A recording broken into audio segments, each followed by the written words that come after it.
नमस्कार दोस्तों, स्वागत है आप सभी का सर्वज्ञ टेस्ट में।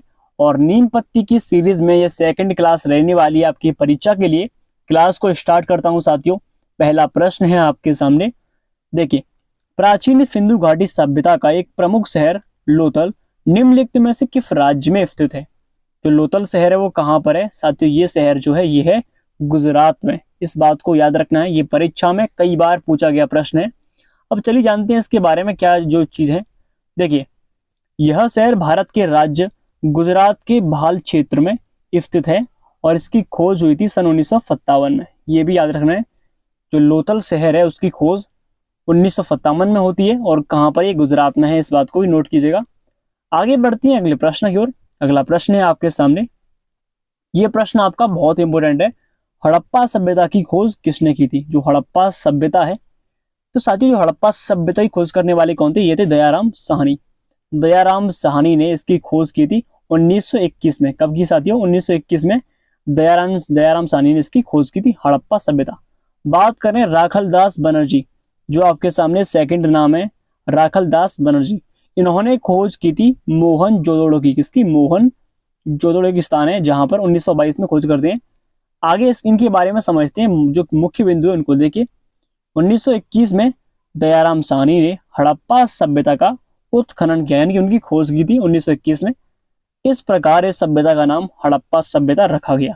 ठीक है, ये तो समझ चुके हैं। हाँ, आगे बढ़ते हैं कि राखलदास बनर्जी को मोहन जोदड़ो को खोजकर्ता माना गया, यानी कि राखलदास बनर्जी ने इसकी खोज की थी 1922 में।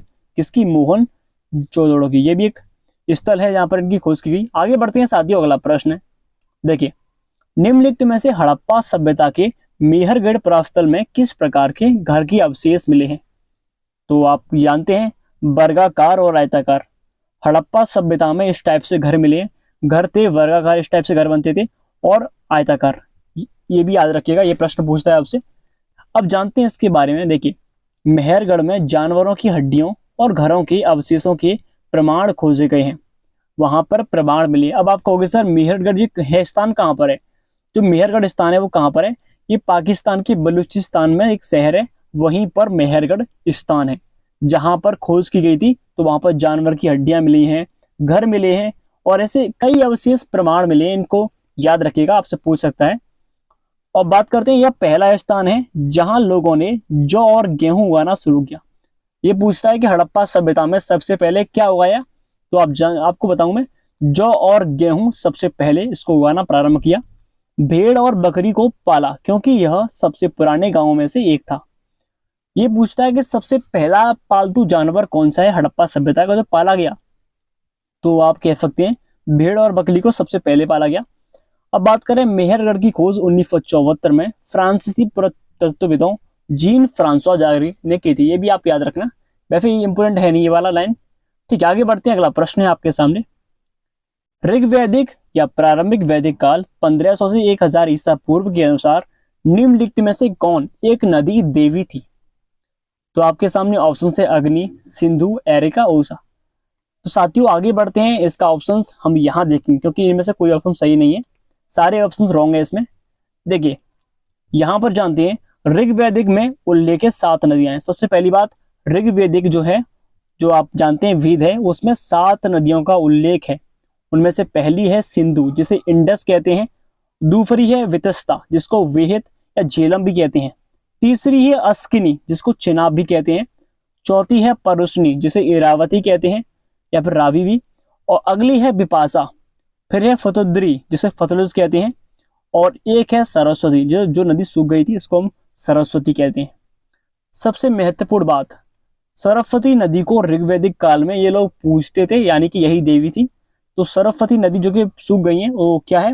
इस नदी को ये लोग पूजते थे, देवी मानते थे सरस्वती नदी को। इस बात को भी याद रखिएगा। अब जानते हैं अग्नि।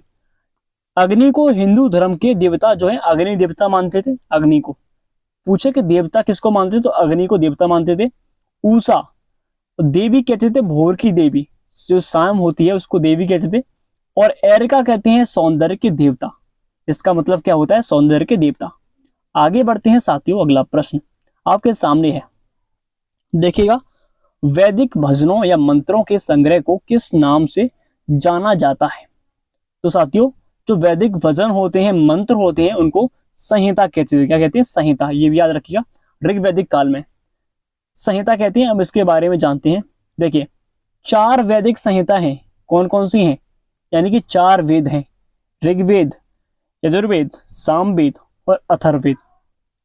सबसे बड़ी बात करूं मैं, ये पूछता है कि सबसे पुराना वेद कौन सा है, तो उसका नाम है ऋग्वेद। ये भी याद रखिएगा, ऋग्वेद सबसे पुराना वेद है।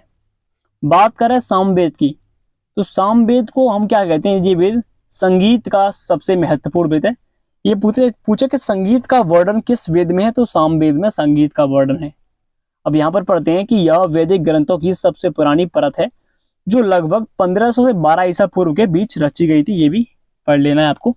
आगे बढ़ते हैं अगले प्रश्न की ओर। देखिए रावी नदी का ऋग्वैदिक नाम क्या है? वितस्ता है, फतुद्री है, अस्किनी है, पारुसी है। तो आते हैं प्रश्न पर। इसका करेक्ट आंसर क्या है साथियों? इसका आंसर है पारुष्णी। जो परुष्णी नदी है इसको कहते थे। यहां पढ़ते हैं, कुल कितने वेदांग हैं? आपसे वेदांग पूछेगा कि कितने वेदांग हैं। वेद हमारे 4 होते हैं, हम पढ़ चुके हैं, ऋग्वेद, यजुर्वेद, सामवेद, अथर्ववेद। 4 वेद, लेकिन वेदांग कितने होते हैं? फिर जो वेदांग है वो 6 होते हैं। वेदांगों की कितनी? 6 वेदांग होते हैं, ये भी याद रखिएगा। अब इनके बारे में पढ़ते हैं कि कौन कौन से वेदांग हैं। वेदांग वेदों की अध्ययन और समझने जुड़े हैं। 6 सहायक विषय हैं। कितने हैं? 6। पहले की बात करें, पहला है शिक्षा। कौन सा है? पर पहला शिक्षा है। दूसरा कौन सा है? दूसरा है कल्प, व्याकरण, व्याख्या, छंद और ज्योतिष। 6 वेदांग है, इनको भी याद रखिएगा। आगे बढ़ते हैं साथियों। ऋग्वेद में उल्लेखित प्रसिद्ध 10 राजाओं का युद्ध किस नदी के किनारे लड़ा गया था? ऋग्वेद में इसका उल्लेख है कि 10 राजा थे, उनमें युद्ध हुआ, वो किस नदी के किनारे हुआ? इस बात को, ये इसका आंसर आगे पढ़ते हैं। देखिए दफराज युद्ध, जिसका उल्लेख ऋग्वेद के 7वें मंडल में मिलता है। इस युद्ध में एक और कबीला और उनका मित्रवच समुदाय था, दूसरी ओर भारत नामक समुदाय था। यह लड़ाई किसके बीच हुई? ये लड़ाई किस नदी के किनारे? तब परुष्णी नदी के किनारे लड़ाई हुई थी, ये भी याद रखिएगा। और इसमें भारत के राजा सुदास की जीत हुई। जो भारत के राजा थे सुदास, उनकी जीत हुई थी।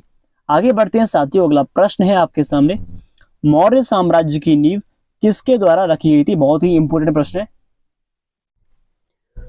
साथियों। मौर्य समाज की जो नींव थी, यानी कि पहला वंश था, उसका नाम था चंद्रगुप्त मौर्य ने सबसे पहले वंश की स्थापना की थी, धनानंद को हराकर। यहाँ पढ़ते हैं इनके बारे में। चंद्रगुप्त ने 322 ईसा पूर्व में प्राचीन भारत में मौर्य समाज की स्थापना की। कालानुक्रम में मौर्य राजा, यानी कि अगर वंश के हिसाब से बात करें, जो चंद्रगुप्त मौर्य का वंश था, उनके पुत्रों की बात करते हैं। पहले चंद्रगुप्त मौर्य ने शासन किया, उसके बाद बिंदुसार ने किया, फिर अशोक आए, दशरथ, संप्रति, शालिशुका, देववर्मन, साधनम या फिर बृहदत्त। ये सब उनके वंशों के नाम है। ठीक है, अब बात करते हैं यहां से अगले प्रश्न की कि प्रथम भारतीय साम्राज्य किसके द्वारा स्थापित किया गया था? तो सबसे पहले आप जानते हैं समुद्रगुप्त। समुद्रगुप्त को तो भारत का नेपोलियन कहते हैं, ये आप जानते हैं। लेकिन पहला वंश था चंद्रगुप्त मौर्य ने सबसे पहले इसकी नींव को स्थापित किया, ये भी आपको याद रखना है। और समुद्रगुप्त को ही इनको क्या कहते हैं? इनको कविराज कहते हैं, ये भी याद रखना है। अब कविराज क्यों कहते हैं सर? क्योंकि एक महान सम्राट थे समुद्रगुप्त, और ये सभी कविताओं का भी सम्मान करते थे, उनको बढ़ावा देते थे, इसलिए इनको कविराज कहते हैं समुद्रगुप्त को। ठीक है, आगे बढ़ते हैं दोस्तों। चंद्रगुप्त मौर्य ने आचार्य चाणक्य के सहयोग से नंद वंश का अंत किया तथा यूनानियों को भारत से बाहर निकालकर भारत में सर्वप्रथम एक बड़े साम्राज्य का निर्माण किया। ये भी आप पढ़ लीजिएगा। आगे चलते हैं। किसके शासन काल में मेगास्थनीज भारत आया था? तो साथियों चंद्रगुप्त मौर्य के शासन काल में ही मेगास्थनीज भारत आया था। ठीक है, आगे बढ़ते हैं, आगे देखते हैं इनके बारे में पढ़ते हैं। कौटिल्य का वास्तविक नाम क्या था? अब आप कहोगे सर कौटिल्य का नाम क्या है, कौन है कौटिल्य? तो कौटिल्य कहते थे विष्णुगुप्त को। अब आप कहोगे सर विष्णुगुप्त कौन था? साथियों वो जो चाणक्य थे, जो कि चंद्रगुप्त मौर्य के गुरु थे चाणक्य, इनका नाम ही कौटिल्य है और इनका नाम ही विष्णुगुप्त है।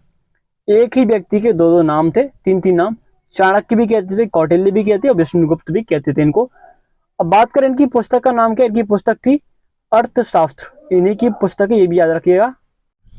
इनकी पुस्तक का नाम था अर्थसत्य, आप पढ़ चुके हैं। आगे बढ़ते हैं अगले प्रश्न की ओर। अगला प्रश्न, उससे पहले जानते हैं इस चीज के बारे में। कौटिल्य का वास्तविक नाम विष्णुगुप्त था। इनको विष्णुगुप्त कहते थे, लेकिन सब इनको अक्सर चाणक्य के नाम से जानते थे।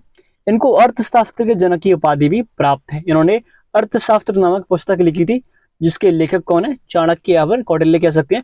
आगे बढ़ते हैं अगले प्रश्न की ओर। चंद्रगुप्त मौर्य का पुत्र कौन था? ये प्रश्न आपके सामने। चंद्रगुप्त मौर्य का पुत्र कौन था? तो साथियों, ऑप्शन ए बिंदुसार, चंद्रगुप्त द्वितीय, अशोक, बिंबिसार।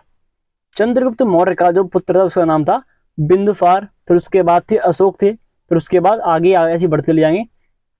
आगे बढ़ते हैं साथियों, अगला प्रश्न है, वह कौन शासक था जिसने राज सिंहासन पर बैठकर अपने बड़े भाई सुसुम की हत्या कर दी थी?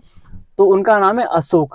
कहते हैं कि अशोक ने अपने कई भाइयों की हत्या करके राज सिंहासन हड़पा था, लेकिन उसके बाद भी इनको महान कहते हैं, क्योंकि उन्होंने जो कलिंग का युद्ध हुआ था उस टाइम पर, तो कई नरसंहार देकर इन्होंने अपना त्याग कर दिया, बौद्ध धर्म को अपना लिया इन्होंने।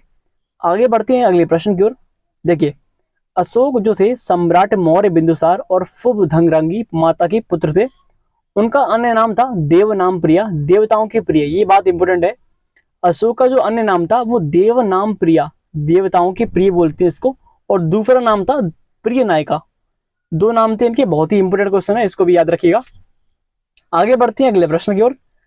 कलिंग युद्ध किस वर्ष हुआ था? ये प्रश्न बहुत इंपोर्टेंट है, क्योंकि इस प्रश्न में ही सम्राट अशोक जो थे उन्होंने बौद्ध धर्म को अपना लिया था। तो कलिंग का युद्ध हुआ 261 ईसा पूर्व में, 261 ईसा पूर्व में इनका युद्ध होता है, और उड़ीसा के महाराज से इसका युद्ध होता है इनका। इस वजह से इसमें कई लाखों लोग मारे गए, ऐसा नरसंहार, खून की नदियां बह रही थी उस टाइम पर। इसको देखकर ही सम्राट अशोक ने बौद्ध धर्म को अपना लिया, ये भी याद रखिएगा। और उसके बाद इन्होंने अपने पुत्र और पुत्री को श्रीलंका भेजा बौद्ध धर्म के प्रचार के लिए। आगे बढ़ते हैं दोस्तों, अगला प्रश्न है आपके सामने। देखिए, उससे पहले पढ़ते हैं, कलिंग युद्ध राजा अनंत पद्मनाभ और अशोक के बीच 261 ईसा पूर्व में युद्ध हुआ था। ये भी आप जानते हैं। राजा अनंत पद्मनाभ अशोक द्वारा पराजित हुए थे। ठीक है। कलिंग की राजधानी थी तोसाली। अगर बात करें कि कलिंग की राजधानी क्या थी, तोसाली थी। और कलिंग युद्ध का वर्णन अशोक के 13वें संस्करण में मिलता है, ये भी पढ़ लीजिएगा। आगे देखते हैं, अगला प्रश्न है, निम्नलिखित में से अशोक के अभिलेखों को सर्वप्रथम पढ़ने वाला पहला विद्वान कौन था? ये प्रश्न आपके सामने आता है। तो ऑप्शंस है Alexander Cunningham, James Prinsep, James Taylor, DV Gardner. तो साथियों, सबसे पहले सम्राट अशोक के जो अभिलेख थे उनको पढ़ने वाले थे जेम्स प्रिंसेप। जेम्स प्रिंसेप ने सबसे पहले पढ़ा था। जानते हैं इनके बारे में, चलिए आगे। जेम्स प्रिंसेप अशोक के विद्वानों को समझने वाले, जो अशोक के शिलालेख थे और अभिलेख थे उनको समझने वाले पहले विद्वान थे। अशोक के अभिलेखों की अधिकांश बोलियां प्राकृतिक भाषा में और ब्राह्मी और खरोष्टी लिपियों का प्रयोग करके लिखी गई थी। यह पूछता है कि अशोक के द्वारा लिखे गए अभिलेख कौन सी लिपि में थे? तो याद रखना, सर्वाधिक थे ब्राह्मी लिपि, फिर खरोष्टी लिपि, दो ही लिपि थी। ठीक है। अशोक के शिलालेखों के साथ साथ रॉक की मूर्ति भी उकेरा गई थी। अशोक के ये बौद्ध धर्म के प्रथम मूर्ति प्रमाण है। यहाँ 14 प्रमुख शिलालेख और 15 लघु चित्र और 7 स्तंभ शिल्प हैं। इस बात को भी नोट कीजिएगा साथियों। आगे बढ़ते हैं। अशोक की लिपि जो थी वो किस में लिखी? अभी हमने पढ़ा था, अशोक की लिपि थी वो किस लिपि में लिखी गई? शिलालेख थे और अभिलेख थे। तो सर्वाधिक किस? ब्राह्मी लिपि में। इस बात को भी याद रखिएगा, ब्राह्मी लिपि में सर्वाधिक उनके अभिलेख लिखे गए थे। आगे बढ़ते हैं साथियों, अगला प्रश्न है, बहुत इंपोर्टेंट है। गौतम बुद्ध के जीवन काल के दौरान 7वीं तथा आरंभिक 6ठी सदी ईसा पूर्व में कितने महाजनपद अस्तित्व में थे? ये प्रश्न यूपी पुलिस कांस्टेबल में पूछा गया था अभी हाल ही में। तो 16 महाजनपद हैं, ये भी याद रखिएगा। 16 महाजनपद थे। तो इस प्रश्न को याद रखना है, 16 महाजनपद थे। आगे बढ़ते हैं अगले प्रश्न की ओर। निम्न में से किस बुद्ध ग्रंथ में 16 महाजनपदों का वर्णन मिलता है? तो साथियों, अंगुत्तर निकाय में 16 महाजनपदों का वर्णन मिलता है। इस बात को भी नोट कीजिएगा। और बौद्ध ग्रंथ में, ठीक है, ठीक है, आपके लिए बहुत ही इंपोर्टेंट बात है आपके लिए। आगे बढ़ते हैं साथियों, अगला प्रश्न है, उज्जैन का प्राचीनतम नाम क्या था? इस बात को नोट कीजिएगा, ये प्रश्न कई बार एग्जाम्स में पूछा गया है। तो उज्जैन का जो प्राचीनतम नाम है उसका नाम है अवंतिका। अवंतिका उज्जैन का प्राचीनतम नाम है। अगला प्रश्न है फातियों आपके सामने, अवंतिका के राजा विक्रमादित्य की राजधानी और महाकवि कालिदास की नगरी के रूप में भी इसको जानते हैं अवंतिका को, ये भी याद रखिएगा।